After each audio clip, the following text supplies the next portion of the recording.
At tayo po muna magkasang dumalangin sa ating pong pinakamamahal na Panginoon Jesus.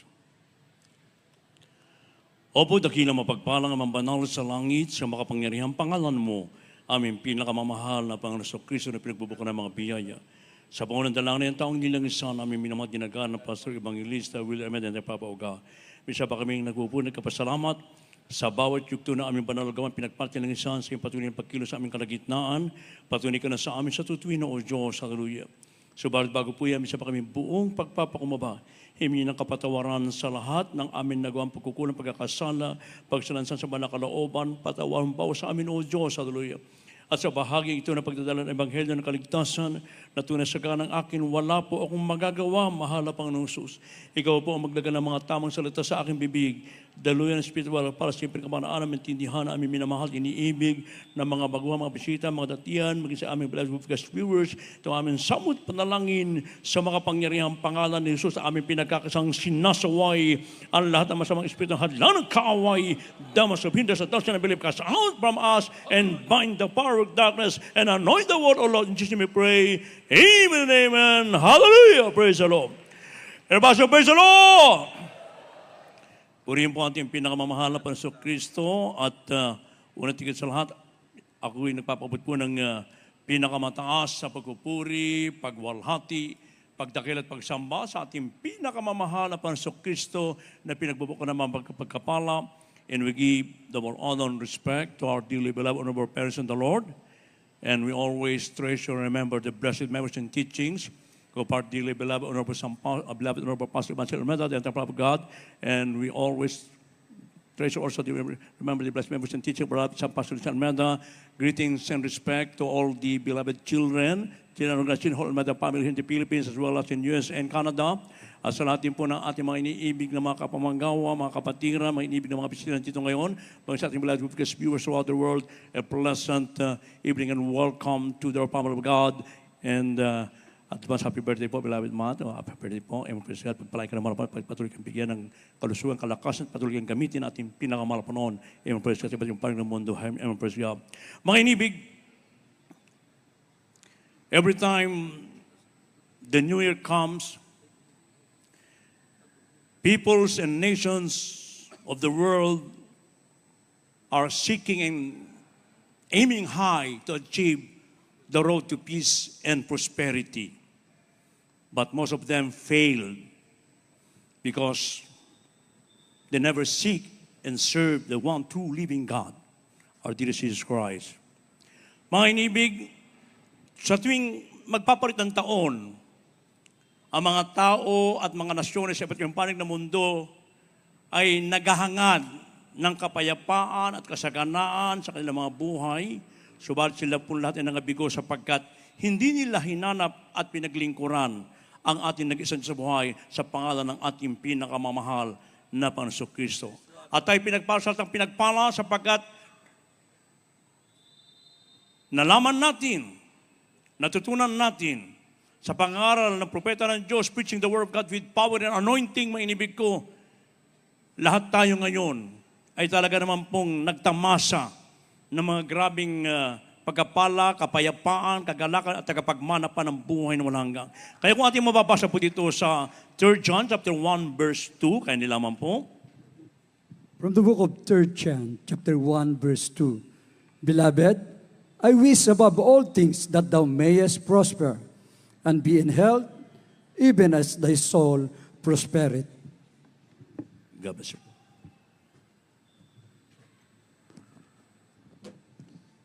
Ikatlong Juan, Kapitulo 1, versikulo 2. Minamahal, aking idinadalangin na sa lahat ng mga bagay ay guminhawa ka at bumuti ang iyong katawan na gaya ng pagginhawa ng iyong kaluluwa.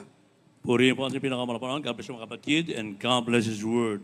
And the Bible says also in Joshua chapter 1 verse 8, this book of the law shall not depart out of thy mouth, but thou shalt meditate therein day and night, that thou mayest observe to do according to all that is written therein. For then thou shalt make thy way prosperous, and then thou shalt have good success.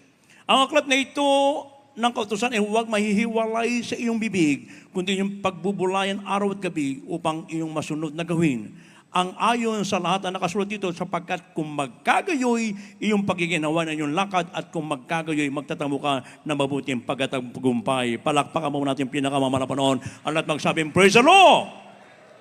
So napakaliwanag mga inibig ko, yung hinahanap ng mga tao na daan ng kapayapaan at kaginawahan ay kanilamang matatagpuan kung kanilang paglilingkuran ng ating pinakamamahalapan. Sapagkat triple blessing ang pangako ng Diyos sa ating nabasa. Ibig ko, pagkapalang physical, material, at spiritual pala, na kung saan ito ating matatamo kung tayo po'y patuloy na susunod at isasagawa at uunawain lagi ang banal na kalooban ng ating mabay Diyos na buhay, mga inibig ko. Lahat yan ay ating makakamtan. At dito hindi nagkulang ang ating dearly beloved person, the whole Almeida family, may inibig ko.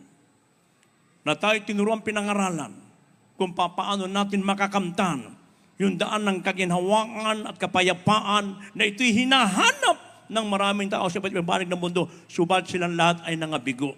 Subalit tayo na nangauna na sa gawang ito, tayo itong pinagpala, kaya marapat lamang din natin na maipagsabi ang dakilang kabutihan ng ating mahal na Panginoon na ating nakamtan. At lagi natin alalahanin, mga inibig ko, always remember this one thing, that the blessing of the Lord, it make it rich, and He added no sorrow with it. Ang pagkapala ng Diyos, mga inibig ko, ay nagpapayaman. At magsabing, Praise the Lord. At kailanman, hindi niya idaragdag ang kapanglawan. Ano po sabi dito sa Proverbs chapter 10 verse 22? Kaya nilaman po. From the book of the Proverbs, chapter 10, verse 22. The blessing of the Lord, it maketh rich, and He added no sorrow with it.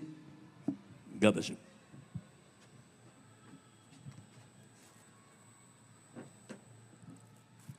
Mga Kawikaan, Kapitulo 10, versikulo 22. Ang pagpapala ng Panginoon ay nagpapayaman at hindi niya idinadagdag ang kapanglawan. Purihin ang ating dakilang Diyos na buhay. At magsabing, Praise the Lord! So nang makaliwanag mga inibig ko, na ang pagpapala ng ating dakilang Diyos na buhay ay nagpapayaman. Ito po'y mangyayari lamang kung ating susundin ng katuwid-tiwiran ang banal na kalooban ng ating pinakamamahalapan. At kaya naman sabi ito, hindi niya idaragdag sa iyo ang kapanglawan, mga inibig ko, kundi ang kagalakan, kasiyahan, kapayapaan. Ito'y ipagkakalob sa atin ng ating pinakamamahal na Panginoon.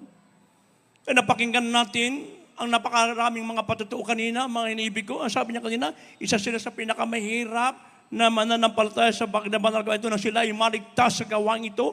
Subalit ng kanila pong sinunod at isinagawa ng buong katapatan without any mental reservation but rather with open heart ang banal na kautusan ng mahal na Panginoon, may inibig ko. Napakinggan natin, isipin mo, yung tricycad, barya-barya lang ang kinikita doon, mga inibig ko. Minsan, arawan ka, ulanan ka, mga inibig. Subalit, sinunod nila, mga inibig ko, yung turot aral ng ating minamahal ginagalang ng Pastor at Bilabis Honorable San Pastor Insan Meda, mga inibig ko. At natamasa nila, mga inibig ko. Yung dating tricycad ng kanilang negosyo, ng kanilang paghanap buhay, pinalitan na ng mahal na Panginoon. Ngayon, mga inibig ko, kotse, SUV ng mga sasakyan, pagkatapos yung sila nangungupahan ng halos-halos hindi sila makabayad, may inibig ko ay nandoon na talaga naman pong lalong pinagpala ng maraming mga tahanan. Palakpakan po ating pinakamamahal na Panginoon. Nandun pa yung proteksyon, pag-iingat lagi sa mga kapamakan, mga aksidente, mga inibig ko. Pag tayo lagi maglingkod ng buong katapatan sa ating pinakamamahal na Panginoon. Kaya triple blessing ang pangako ng ating dakilang Diyos na buhay, may inibig ko. Subalit kung tayo naman po ay hindi maglilingkod ng buong katapatan, may inibig ko, ay hindi mo makakamtan ang kapayapaan at yung daan ng kapayapaan at yung kasaganaan, kundi bagkos, andun ang kahirapan, kapanglawan, kalungkutan, mga inibig ko. Kaya nga, ang tanong ay, why do men suffer, experience from poverty and sorrow instead of blessing? Bakit po ba dumarating ang kahirapan at kapanglawan instead na yung pagkapala sa tao? Ano po ba ang naging dahilan, mga inibig ko? Ito ang dahilan. Basahin po natin sa 2 Chronicles chapter 29 verses 6 and 8. Kain lamang po. From the book of the 2 Chronicles, chapter 26, verses 6 and 8. For our fathers have trespassed and done that which was evil in the eyes of the Lord our God, and have forsaken him, and have turned away their faces from the habitation of the Lord, and turned their backs. Verse 8. Wherefore the wrath of the Lord was upon Judah and Jerusalem, and he had delivered them to trouble, to astonishment, and to hissing, as ye with your eyes. Amen. God bless you po. Ikalawang mga taga-kronika, Kapitulo 29, versikulo 6, talon sa 8. Sapagkat ang ating mga magulang ay nagsisilangsang at nagsigawa ng masama sa paningin ng Panginoon nating Diyos, at pinabayaan siya at itinalikod ang kanilang mga mukha sa tahanan ng Panginoon at nagsitalikod. 8. Kaya't ang pag-init ng Panginoon ay dumating sa Juda at Jerusalem, at ibinigay niya sila upang hamakin sa atsanman, upang maging katigilan at kasutsutan, gaya ng inyong nakikita ng inyong mga mata. Purihin ang ating pinakamahal. God bless you, mga kapatid. Everybody praise the Lord. Yung tanong natin, bakit po ba dumarating ang kapanglawan at kahirapan? Instead na yung pagkapala sa tao, ano po ba naging dahilan ito? Yung naging dahilan sapagkat, ang sabi ng Biblia, na dahil ang ating mga unang mga magulang nagsisalangsang, nagsigawan ng masama at nagsitalikod, nagpabaya sa kanilang paglilingkod, kung kaya't ang galit ng Diyos ay dumating sa kanila at hanggang sa ating panahon ngayon. Ang mga tao ay nagsusumikap, grabe, trabaho sa gabi, trabaho sa araw, mga inibig ko, nagtitriple job pa, mga inibig. Subalit, wala pa rin, kapos pa rin. Sapagkat hindi kasi nila hinanap ang katwiran ng ating pinakamamahal na Panginoon. Kung kaya nandun pa rin sila sa kahirapan, kapanglawan, mga inibig ko. Subalit tayo na pinagpalan na ating nahakikilan sa buhay, tutong andun lagi yung kasiyahan, kagalakan, kapayapaan, yung kaginhawahan na nagmumula sa ating dakilang Diyos na buhay. Kaya pag ang tao ay nagpabaya at patuloy na gumagawa ng kasamaan, mga kasalanan sa harapan ng Diyos, yung galit ng Diyos ang kanilang maranasan. Ano yung galit ng Diyos? Yung dumarating na galit ng Diyos, yung pong sa mga magitan ng mga kalamidad, mga salot, mga lindol, mga inibig ko, mga bagyong malalakas na kumikitil ng maraming tao, mga inibig. Subalit kailanman ang Diyos ay walang kasiyahan sa kamatayan ng mga tao masama, kundi ang mga tao ay manumbalik at magsipagsisi, mga inibig ko, upang makamtan nila yung daan ng kapayapaan at kasaganaan na gumula sa ating pinakamamahal na Panginoon. Kaya suwing papasok ang panibagong taon, yung tradisyon ng ating relihiyon, mga inibig ko, bibili ng mga maraming prutas sa mga bilog-bilog, mga inibig ko. Ipapasok sa kanilang tahanan. Hindi nila alam ang pinagyayaman lang nila, yung nagbebenta ng mga prutas, mga inibig ko.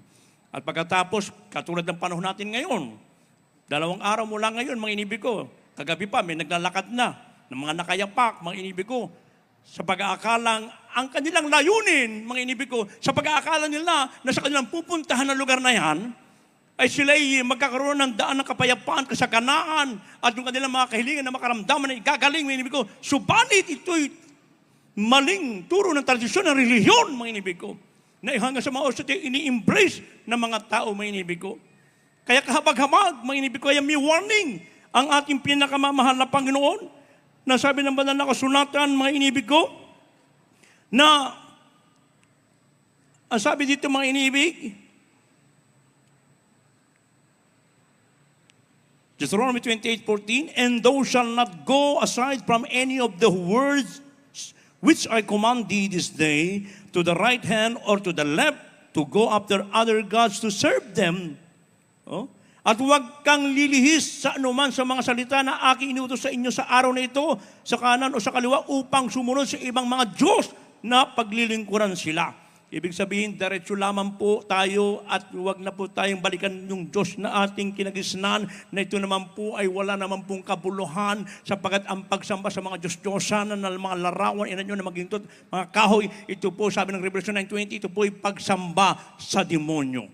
Kaya nung unang mabasa ko ito, mga inibig ko na mapakinggan ko ito, lahat ng mga rebulto sa aming tahanan, inalis ko kaagad sapagkat ayaw ko na ang Diyos ko ay demonyo. Ang gusto ko ang ating pinakamamahal na Panginoon. Kaya nakalaya kami lahat sa mga kahinaan, sa lahat ng mga karamdaman, may inibig ko, pinagpanalubos ng ating dakilan sa buhay.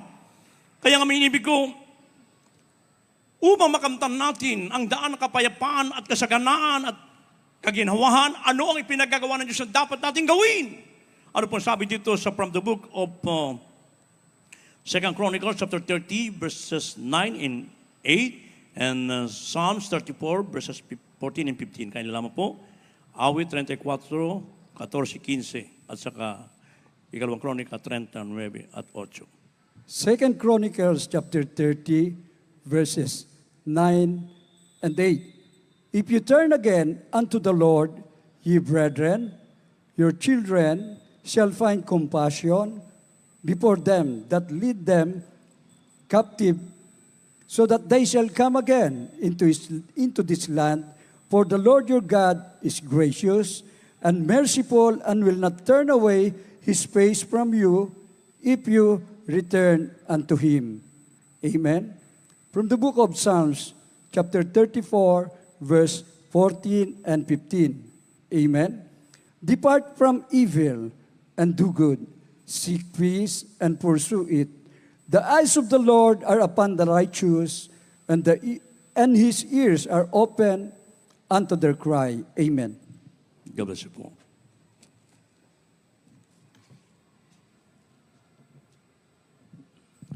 Mga taga-Kronika, Kapitulo 30, versikulo 9, balik sa 8. Sapagkat kung kayo'y manumbalik sa Panginoon, ang inyong mga kapatid at ang inyong mga anak ay mga kasumpong ng habag, sa harap nilang nagsibihag at magsisibalik sa lupaing ito, sapagkat ang Panginoon ninyong Diyos ay mapagbiyaya at maawain at hindi tatalikod sa kanyang muka sa inyo kung kayo'y manunumbalik sa Kanya. Ngayon huwag kayong maging mapagmatigas na ulo na gaya ng inyong mga magulang, kundi magsitalaga kayo sa Panginoon at magsipasok sa Kanyang santuaryo na Kanyang itinalaga magpakailanman, at kayo'y maglingkod sa Panginoon ninyong Diyos upang ang Kanyang malaking galit ay maalis sa inyo. Mga awit 34, versikulo 14 hanggang 15. Lumayo ka sa kasamaan at gumawa ka ng mabuti. Hanapin mo ang kapayapaan at habulin mo. Ang mga mata ng Panginoon ay nakatitig sa mga matuwid, at ang kanyang mga pakinig ay nakabukas sa kanilang daing. Purihin po ang ating pinakamamahal na Panginoon. God bless you, mga kapatid.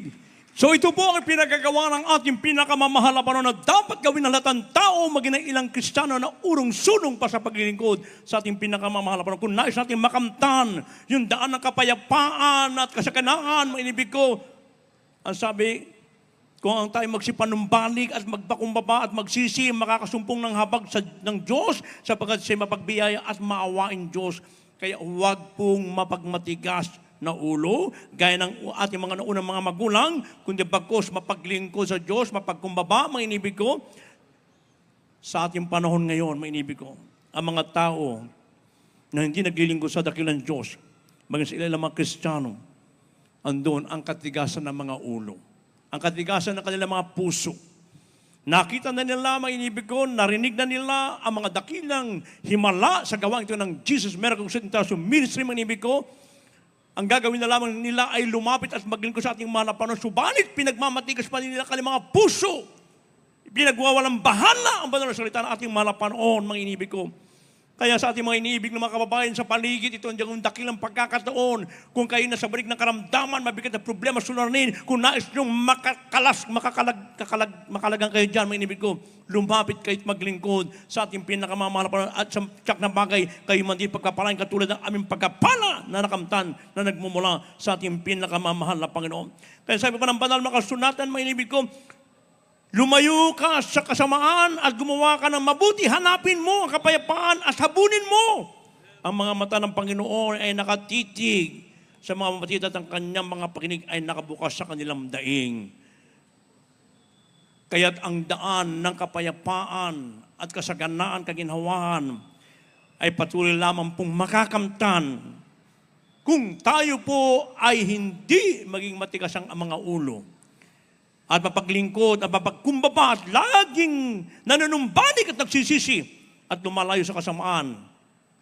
Yan po ang mga pangako na Diyos na makakamtan po natin. Kaya gumawa po tayo lagi ng mabuti. Ano yung mabuti? Ipagsabi po natin ang dakilang kabutihan ng Diyos na tayo dito pinagpala, binago.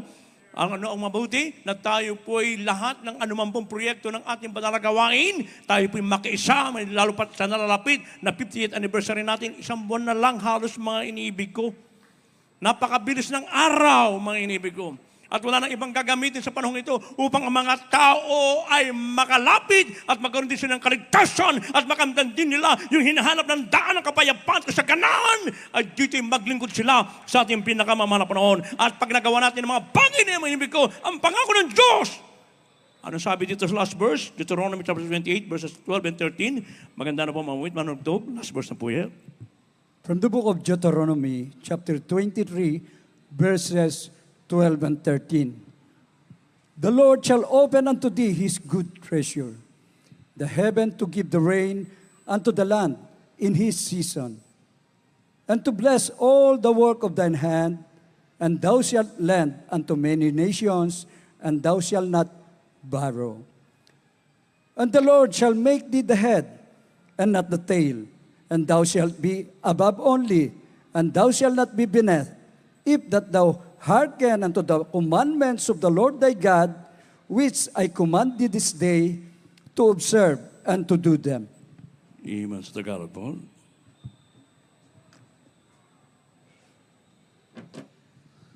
Deuteronomio Kapitulo 28, versikulo 13 o 12 hanggang 13. Bubuksan ng Panginoon sa iyo ang kanyang mabuting kayamanan, ang langit, upang ibigay ang ulan sa iyong lupain sa kapanahunan at upang pagpalain ang buong gawa ng iyong kamay. At ikaw ay magpapahiram sa maraming bayan, sa maraming bansa, at ikaw ay hindi hihiram. At gagawin ka ng Panginoon ng ulo at hindi buntot, at ikaw ay magiging ibabaw lamang at hindi mapapasa ilalim, kung iyong didinggin ang mga utos ng Panginoon mong Diyos na aking inutos sa iyo sa araw na ito na iyong sundin at gawin. Purihin po ang ating pinakamalawang. Palakpakan mo natin dakilan sa mga yung buhay na palakpak para sa ating pinakamalawang lahat. Magsabing, praise the Lord! Kung atin daw pong susundin at gaganapin ang lahat ng kautusan natin mahal na Panginoon, ang sabi ng Banal bubuksan ng dakilang Diyos ang langit sa lahat ng kanyang mga anak na tumatalima sa lahat ng kanyang utos. Kahit na tagtuyot, mga inibig ko, sa lugar mo, paulanin niya ng ating mahal na Panginoon. Ibubusan Diyos ang grabing pagkapala. Ang sabi ng banal kasulatan, hindi ka mangungutang, ikaw ang magpapautang. Hindi ka maging buntot, ikaw ay mapapasibabaw lagi. Napakinggan natin mga kapatiran natin mula sa pinakamabang posisyon, ginawang mga manager, operation manager, mga inibig ko, mula sa kahirapan, pinagpalang lubos ng ating dakilang Diyos sa buhay. Nakamta nila yung daan ng kapayapaan, kasaganaan, kaginawahan, plus yung kanyang pangako na buhay na walang hanggan. Kaya sabi pa ng banal na kasulatan sa Job chapter 36 verse 11, mga inibig ko, sabi ito, if they obey and serve Him, they shall spend their days in prosperity and their years in pleasures. Kung sila ay makinig at maglingkod sa Kanya, kanilang gugugulin ang kanilang mga kaarawan sa kaginawahan at ang kanilang mga taon sa kasayahan. Palakpakan po ating pinakamahal na panahon. At yan po yung mangyayari lamang Sundin natin ng katiwid-tiwiran ang itinuro sa atin ng ating minamahal ginagawa na pastor at beloved na po sa Pastor Alameda, beloved whole Alameda family, manibig ko, santyak na bagay. Nasa atin lagi yung daan ng kapayapaan, kasaganaan, kaginawahan, plus yung kanyang pangako na buhay na walang hanggan. Tayo po lahat tayo tumayo, manibig ko, and we are all inviting the beloved visitors to please come forward. Dito po kayo sa harapan, magyan sa paligid, yan dyan po sa mga gate. Pwede po kayong pumasok dito, mainibig ko. Lalayan kayo ng ating mga beloved choir members. Habang tayo po yung maawit, ating pong damahin na presensya ating malapanan. Unawain natin ating awitin. Amen, praise God. Nagpatunay nila. Tayo lamang ay talagang iniibig ng ating mahal na Panginoon. Tayo po tayo tumayo, mainibig ko. Sa ating mga bagon, dito na po sa harapan. Amen, praise God. Habang tayo maawit at habang binibigay pong pagkataon sa aking beloved co-preacher, Brother Joey.